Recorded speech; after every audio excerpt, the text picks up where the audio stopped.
오늘 우리는 고린도후서 1장 12절부터 24절까지의 말씀을 읽었습니다. 그런데 오늘 본문의 내용을 이해하려면 바울이 어떤 상황에서 이와 같은 말씀을 전하고 있는가를 먼저 알아볼 필요가 있습니다. 본문의 배경에 대한 이해를 위해서 사도행전 20장 1절과 2절 말씀을 먼저 보면 좋겠는데요. 이런 말씀입니다. 소요가 그침에 바울은 제자들을 불러 권한 후에 작별하고 떠나 마게도냐로 가니라.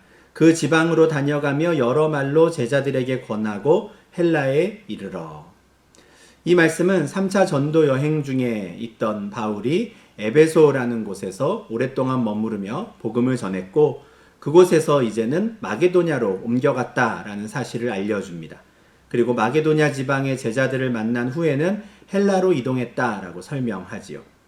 여기서 말하는 헬라는 그리스 남부 지역인데요. 바로 고린도가 있는 아가야 지방을 가리킵니다.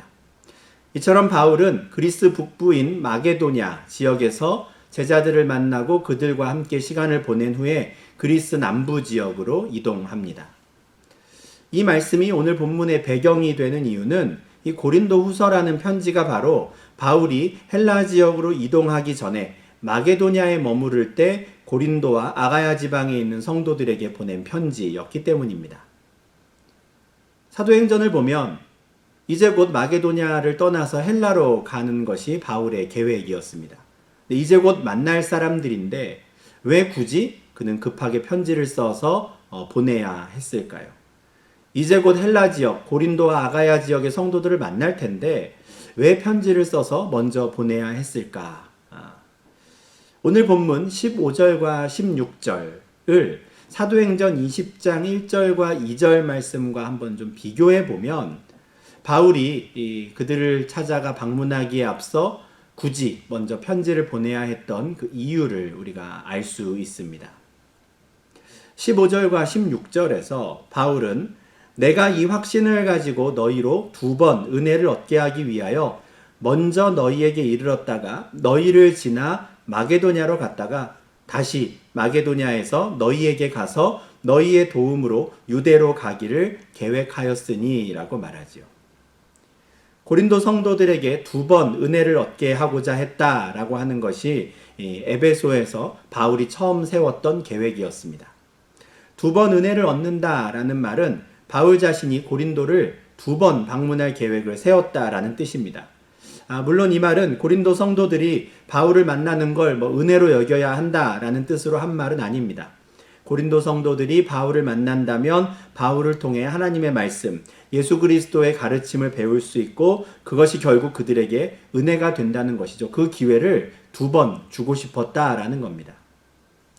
바울은 고린도 성도들을 한 번이라도 더 만나고 싶었고 그들에게 한 번이라도 더 예수 그리스도의 말씀을 가르치고 싶었습니다. 그래서 에베소에서 처음 계획을 세울 때만 해도 마게도냐보다는 고린도를 먼저 방문하려고 했던 것이죠. 바울이 이런 계획을 세울 수 있었던 것은 앞선 2차 전도 여행 마지막에 고린도에서 배를 타고 에베소로 이동했던 경험이 있었기 때문으로 보입니다. 고린도에서 에베소까지 배를 타고 한번 와보니 그 반대 방향으로도 가능하겠다 생각한 것이죠.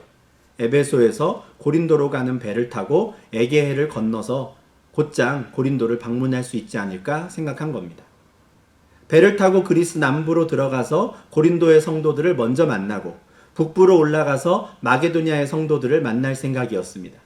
그리고 다시 남부로 내려와서 한 번 더 고린도 성도들과 시간을 보낸 후에 그곳에서 배를 타고 예루살렘으로 가는 계획을 세웠던 것이지요.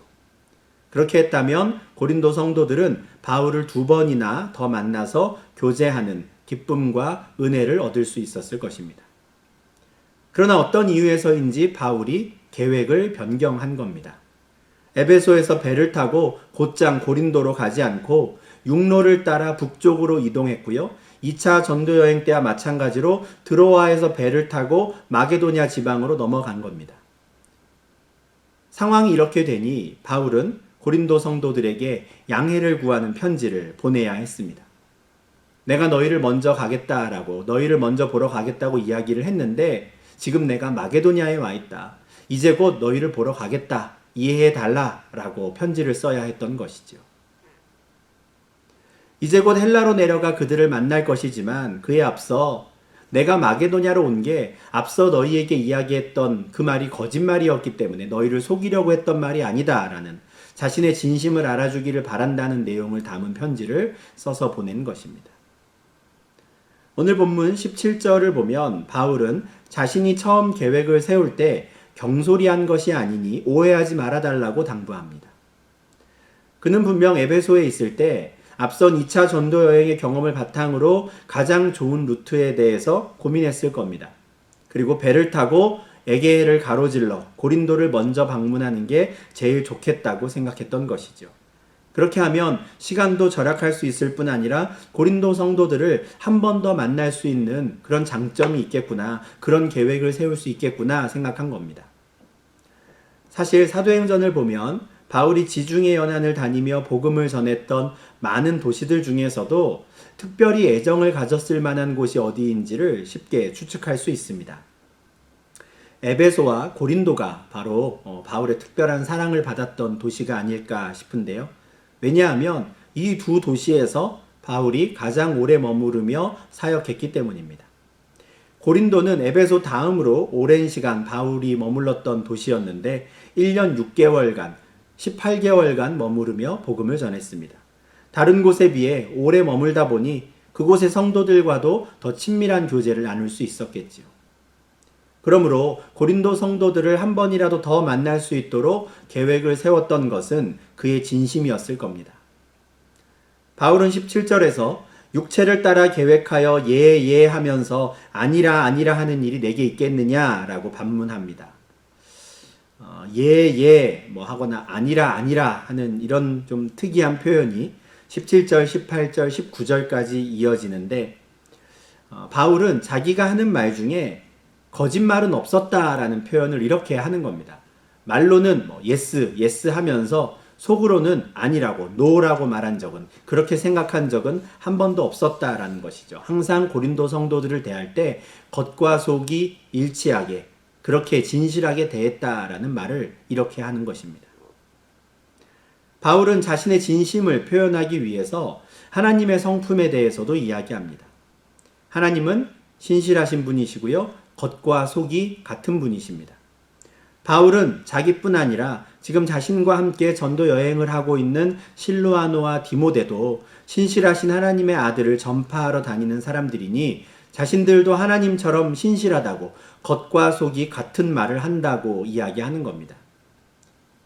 이런 말들을 통해서 바울은 지금 자신의 처음 계획이 진심이었다는 사실만은 의심치 말아달라고 지금 고린도 성도들에게 호소하고 있는 것입니다. 오늘 본문의 시작이 12절이었는데요. 12절에서 바울은 자신이 고린도 성도들을 처음 만났을 때부터 진실한 모습으로 대했다고 말합니다.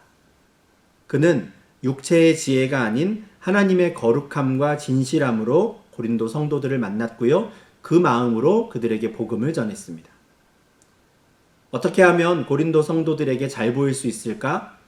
어떻게 하면 저들에게 호감을 사서 복음을 잘 전할 수 있을까? 어떻게 하면 저들이 나에게 마음을 열게 할 수 있을까? 이런 것들에 대해서 인간적으로 계산하거나 생각하지 않았다는 것이죠. 그럴듯한 말로 그들을 속일 생각도 없었고 그들의 반감을 사지 않기 위해서 꼭 전해야 하는 복음의 소식을 감추거나 왜곡하지도 않았습니다. 그는 감히 하나님의 거룩함과 진실함으로 행했다라고 말할 수 있을 정도로 아무것도 감추지 않고 아무것도 계산하지 않고 말 그대로 진실하게 투명하게 그들을 만났고 그들과 대화를 나누며 복음을 전한 것입니다. 고린도 성도들을 처음 만났을 때부터 자신이 그와 같은 마음과 태도를 갖고 있었다는 사실에 대해서 바울은 지금도 뿌듯하게 생각하고 있습니다. 11절 하반절에서 이것이 우리의 자랑이다 라고 말할 정도로 그는 고린도 성도들에 대한 자신의 태도에 대해 자부심을 가지고 있었고 거리낄 것이 전혀 없었습니다. 바울이 육체의 지혜를 따르지 않고 진실함으로 그들을 대했던 이유는 오직 예수 그리스도만이 전파되기를 바랬기 때문이었습니다. 바울이 그들에게 전한 것은 자기 자신에 대한 것이 아니었습니다. 자기가 어떤 사람이고 자기가 왜 고린도까지 와서 이러고 있는지에 대해서 말하고 싶지 않았습니다. 그러다 보니 고린도 성도들 중에는 사실 바울에 대해서 잘 모르는 사람들도 있었습니다. 14절에서 너희가 우리를 부분적으로 안다라고 말하는 그 말의 의미가 바로 이것이지요. 바울이 고린도 후서를 쓸 때에는 고린도 성도들 중에 바울을 직접 만나지 못한 사람들도 많이 있었습니다. 심지어 바울의 사도성을 의심하는 사람들도 있었지요. 그러나 바울에게 있어서 그것은 아무 상관이 없는 일이었습니다.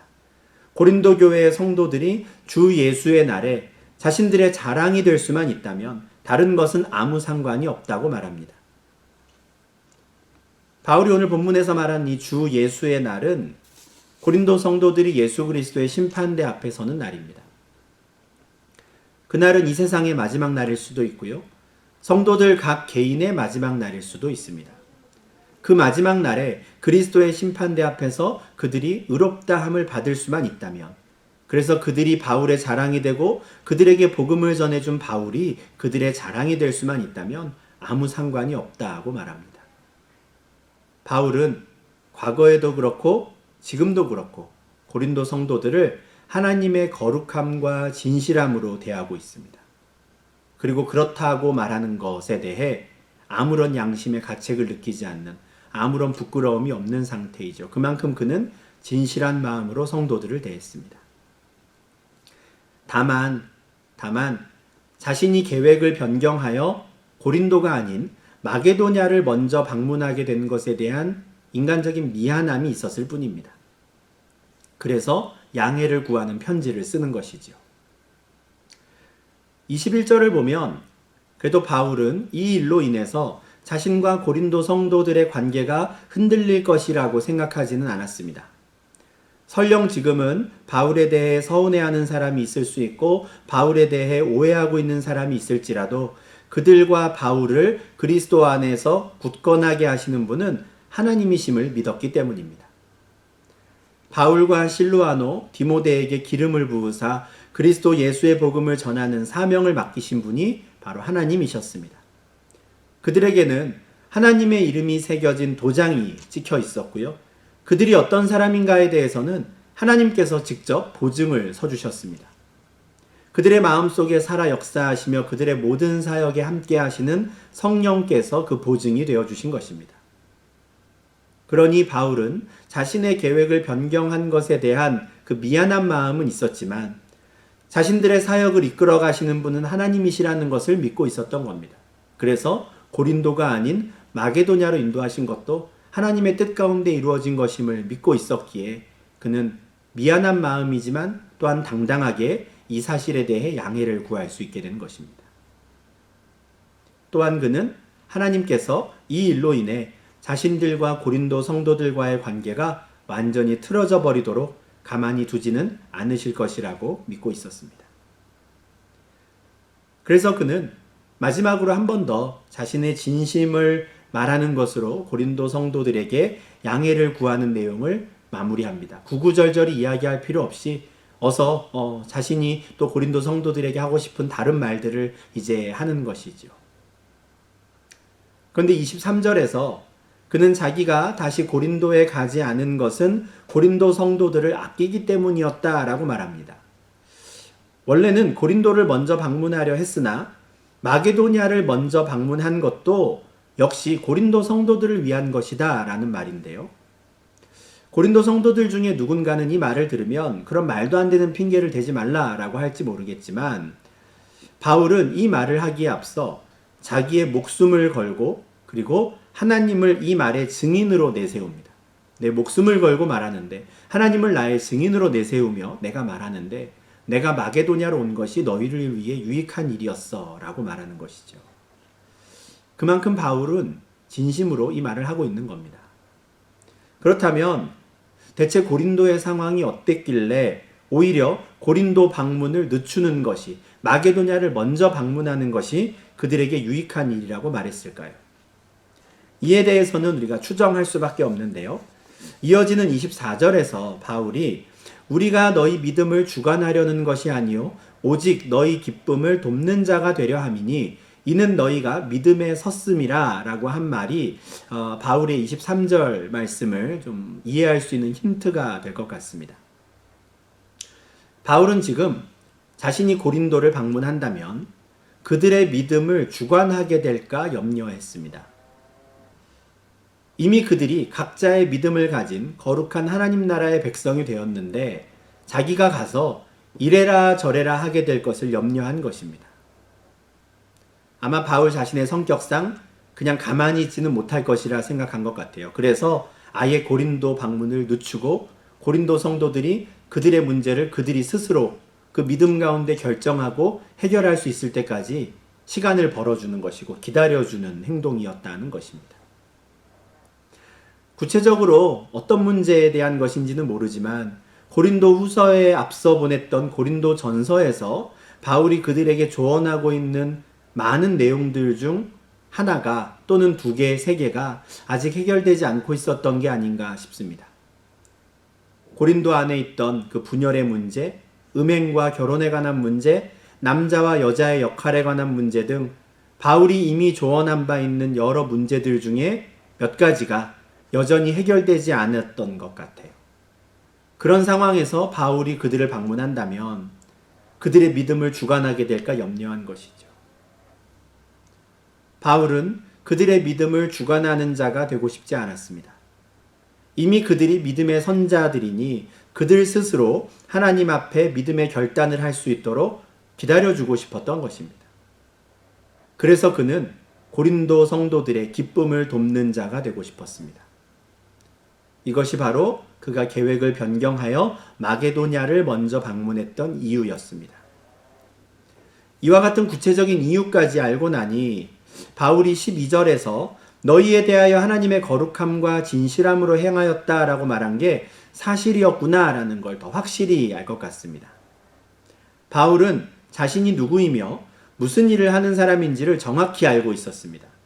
그는 하나님의 뜻으로 말미암아 그리스도 예수의 사도로서 일하고 있었습니다. 그가 하는 일은 하나님을 모르는 자들, 예수 그리스도의 복음을 모르는 자들을 찾아가서 하나님의 말씀을 전하고 그리스도 예수의 복음을 전하는 일이었습니다. 그리고 하나님께서는 그 바울의 사역을 통해 많은 사람들을 죄와 사망에서 건지시는 구원의 은혜를 베풀어 주셨지요. 고린도 교회도 이와 같은 하나님의 은혜를 입은 자들이 모여서 생긴 교회였습니다. 바울은 이와 같은 결과를 얻은 것까지가 자신의 역할이라는 것을 명확히 알고 있었습니다. 바울을 통해 복음을 듣고 하나님의 교회가 된 그 고린도의 성도들의 주인은 예수 그리스도이셨기 때문입니다. 예수님께서 고린도 교회의 머리셨습니다. 그래서 바울은 자기가 고린도 성도들의 믿음을 주관하지 않으려고 애를 썼습니다. 행여나 자신의 조언이 지나쳐서 이미 각자의 믿음으로 주 앞에 서 있는 그 성도들의 믿음을 좌지우지하게 될까 염려했습니다. 그는 그렇게 하기 싫었습니다. 그것은 자신의 역할이 아님을 알았기 때문입니다. 복음을 전하는 것까지가 자신의 역할이었고 그 이후에 그가 할 수 있는 일이라 한다면 이미 믿음 위에 서서 살아가는 성도들의 그 기쁨을 돕는 것 정도라고 생각했습니다. 바울은 고린도 성도들을 향한 자신의 조언이 어디까지나 도움의 차원에 머물 수 있기를 바랬습니다. 그들의 머리 되시고 그들의 믿음의 주인 되신 분은 바로 예수 그리스도이셨기 때문입니다. 바울이 아니었던 것이죠. 그러므로 그가 계획을 변경해서 마게도냐를 먼저 방문한 것은 여전히 그가 고린도 성도들을 진실하게 대하고 있음을 보여주는 반증이었습니다. 다만 바울이 고린도로 오지 않고 마게도냐로 먼저 갔다는 사실을 알고 실망한 고린도 성도들이 있었다는 이 현실적인 상황은 어쩔 수 없는 일이었지요. 바울이 자신들을 보러 오지 않았다는 사실로 인해 바울의 진심을 의심하는 사람들이 생겼다는 그 현실은 안타깝지만 또 어쩔 수 없는 일이었습니다. 바울도 최선을 다해 설명할 것은 설명하고 변명할 것은 변명하지만 자신의 속마음을 다 까뒤집어서 보일 수 없다는 것도 알고 있었습니다. 그래서 그는 자신의 상황에 대해 진솔하게 말하면서도 주 예수의 날을 기대했습니다. 그날이 되면 고린도 성도들이 자신의 진심을 알아줄 것이라고, 그날이 되면 오히려 자신을 자랑스럽게 생각할 것이라고 그렇게 기대하며 기다렸던 것입니다. 그리고 지금은 그저 자신과 고린도 성도들을 그리스도 안에서 굳건하게 하실 그 하나님의 섭리를 기대할 수밖에 없었던 것입니다. 잠언 16장 9절에는 사람이 마음으로 자기의 길을 계획할지라도 그의 걸음을 인도하시는 이는 여호와시니라 라는 말씀이 있습니다. 유명한 말씀이지요. 그리고 잠언 19장 21절에는 사람의 마음에는 많은 계획이 있어도 오직 여호와의 뜻만이 완전히 서리라 라는 말씀도 있습니다. 그렇습니다. 우리는 오늘 하루에도 여러 계획을 세우며 살았습니다. 그리고 그중 몇 개는 이미 계획을 변경하기도 했지요.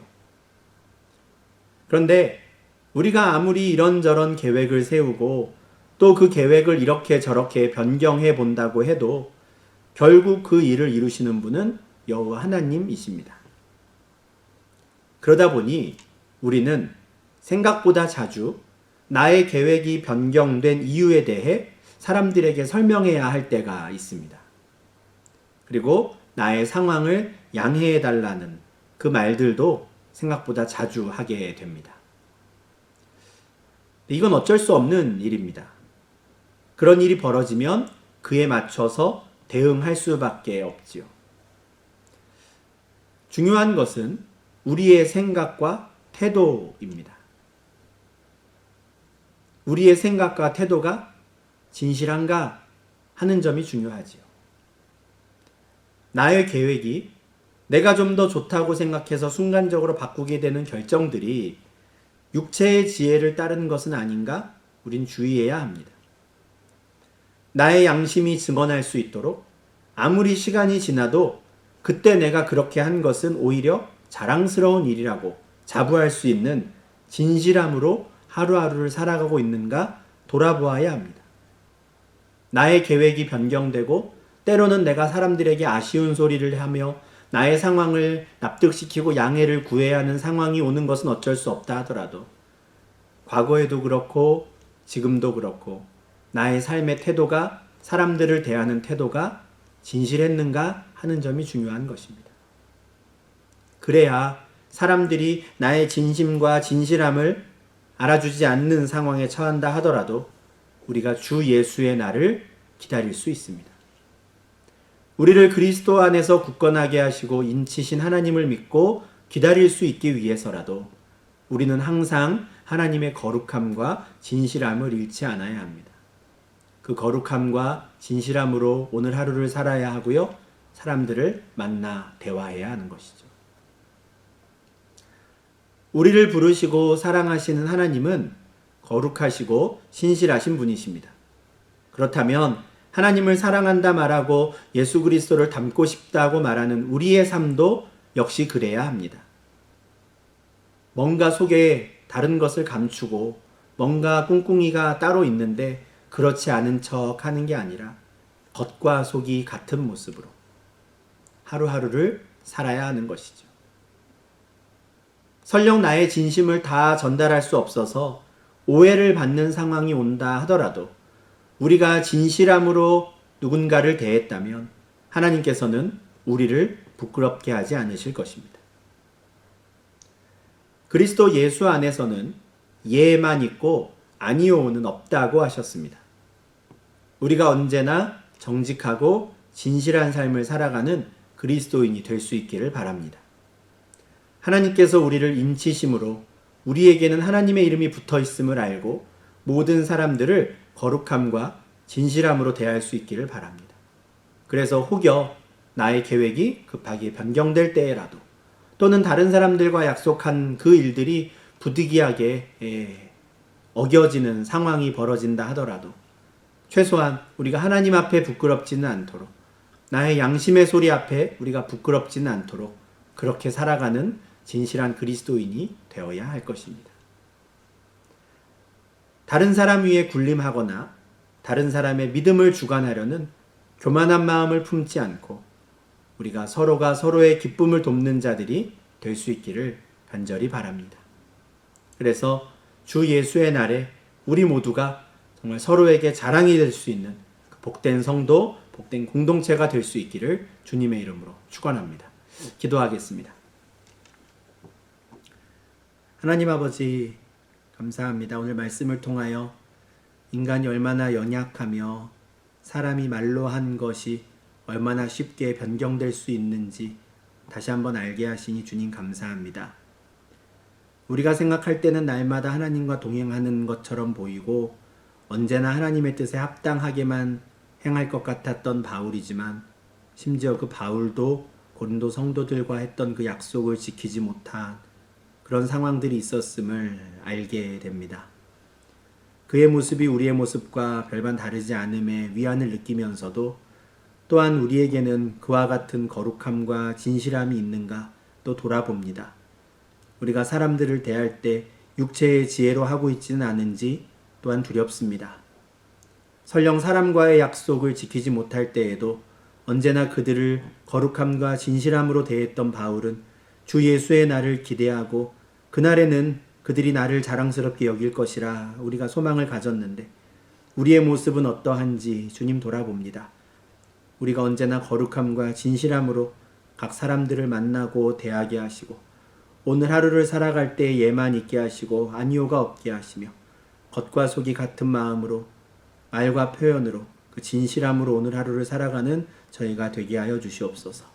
그래서 혹여 때로는 사람들 앞에 우리가 변명해야만 할 것 같고 우리의 진실함을 납득하기 위해 몸부림쳐야 할 것 같을 때에도 우리가 정말 당당하게 정말 하나님의 뜻을 구하며 하나님께서 밝혀주실 그 날들을 기대하며 살아가는 저희들 될 수 있도록 인도하여 주시옵소서. 그래서 그 주 예수의 날을 맞이했을 때 우리가 각자에게 정말 자랑이 되고 기쁨이 되는 공동체 되게 하시고 우리의 그 진실한 삶의 모습을 통해 다시 한번 하나님께 영광 돌리는 복된 주의 백성들 될 수 있도록 인도하여 주시옵소서. 예수님 이름으로 기도합니다. 아멘.